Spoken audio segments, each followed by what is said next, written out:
Okay, so I want to explain why the gravitational force is not a force. Gravity is not a force. Okay, so let's start with the three equations that were derived more than 100 years ago. The first one is the electric force, which is the electric constant times charge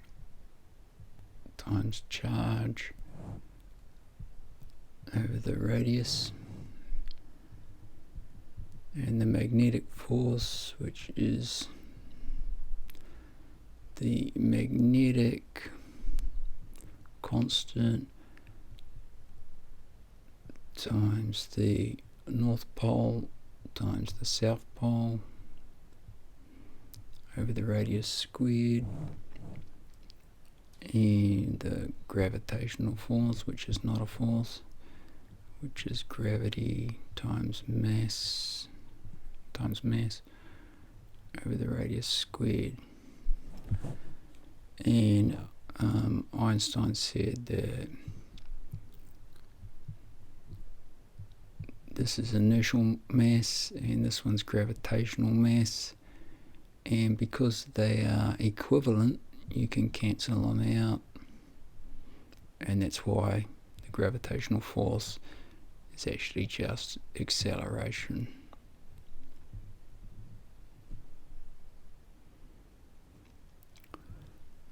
Okay, and you have this thing where you're dropping something. The inertial force is equal and opposite to the gravitational force, so they cancel out. That's the idea. Inertial mass and the gravitational mass, the force.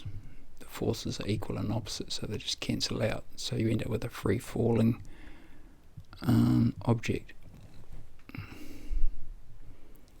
Regardless of its size, it falls at the same rate because the greater its inertial mass, the greater its gravitational mass, and they're always equal and opposite, so they cancel out. So there's no force at all. That's the end result. It just falls, free falls in space-time. Okay, but according to the relativistic slide rule,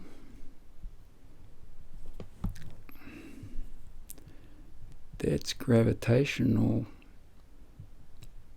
I call it its charge, gravitational charge or gravitational mass, but that is inertial mass and it's different. So you got inertial mass and you got gravitational mass, and they're different. And you can see that you'd have to go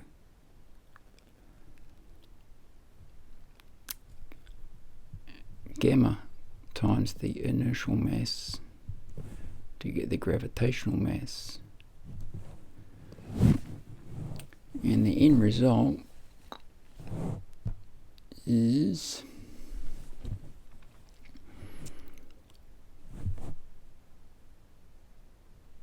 that you've got a centripetal acceleration due to the gravitational mass, and you've got a proper acceleration due to the inertial mass, and they're not actually the same, and there's an angle difference. Proper acceleration is actually greater, and that's because when you have a gravity well, it's not a uniform gravitational field, it's always turning.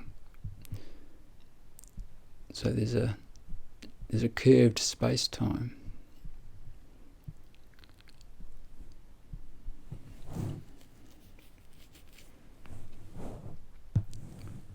Okay, so that aside, I've got another reason why I would agree with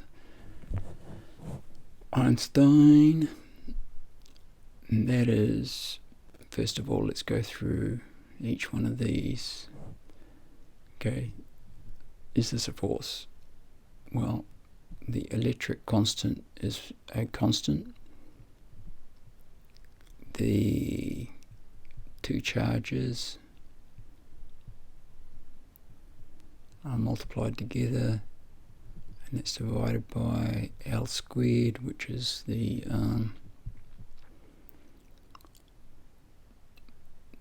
force decreasing, 1 over L squared. By the way, 1 over L squared is actually the cosmological constant in unit. It's same as the unit is the same. Anyway, L to the power of 4 over T to the power of 4.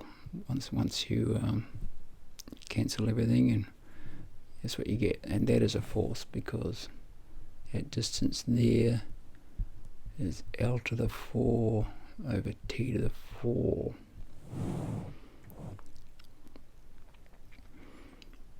Okay, what about the magnetic force? Well, the magnetic constant is not really a constant.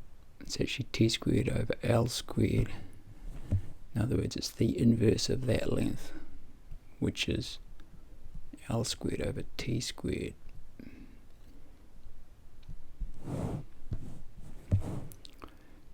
And the poles, north and south poles, they're actually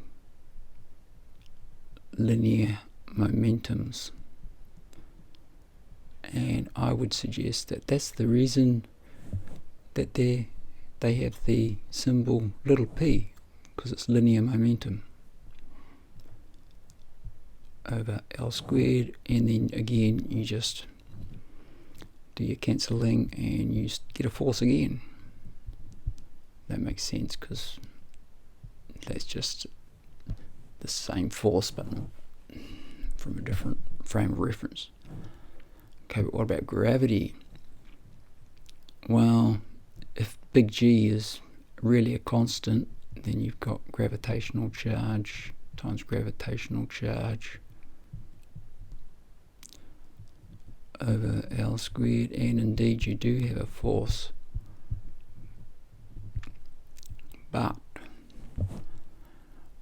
I have unified the four forces by applying Mach's principle, or Mach's principle, whatever, and more specifically Dicky's equation, where he tries to calculate the gravitational constant from the total mass of the universe.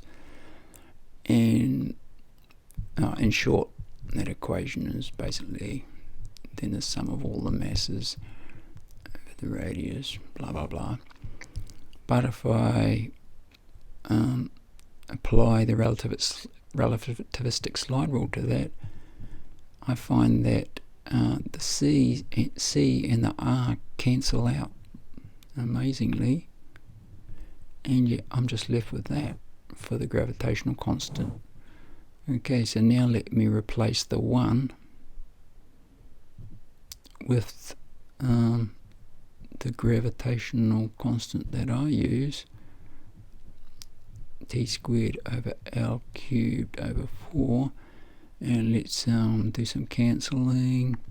Bang, get rid of those two. Okay, and you're left with L over T,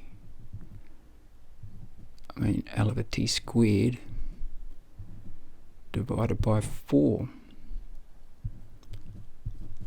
So gravity is not a force, it's just centripetal acceleration. Divided by 4. Why? Well, because if you're only interested in one direction, then you've got to divide by 4, because it's actually 4. At least that's my guess. Because general relativity is actually the solution to the problem of a not uniform gravitational field. It's never uniform. It's always heading into a gravitational well, so there's always an angle. And because of that angle, you have a difference between centripetal acceleration and proper acceleration.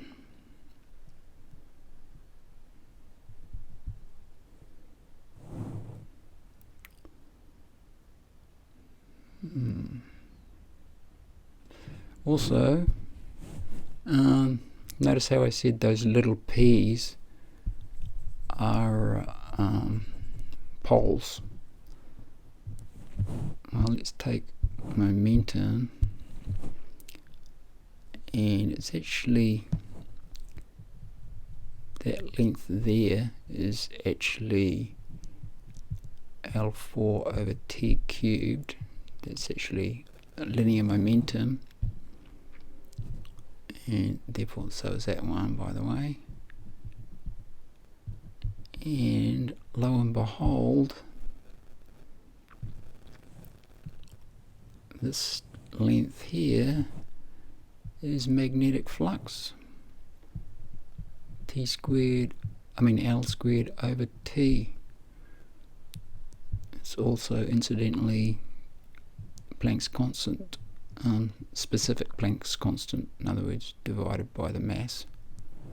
This is a dimensional analysis, but that's definitely the flux. So that would support the evidence for those little p's standing for poles.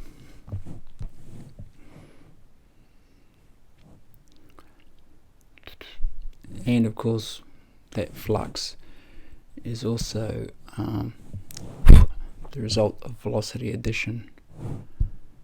So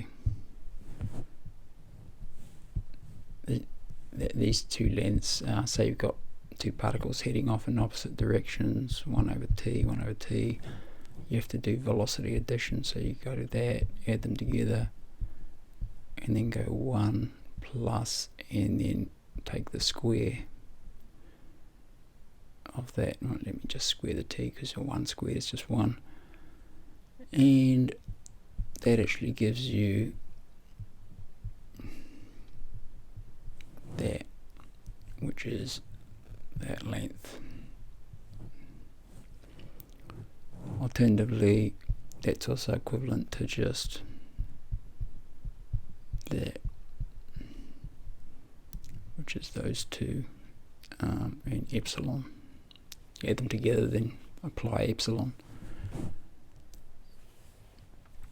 That, by the way, is always equivalent to 1 over L squared, which I did say before is the cosmological constant on a cosmological scale. That's just an interesting point.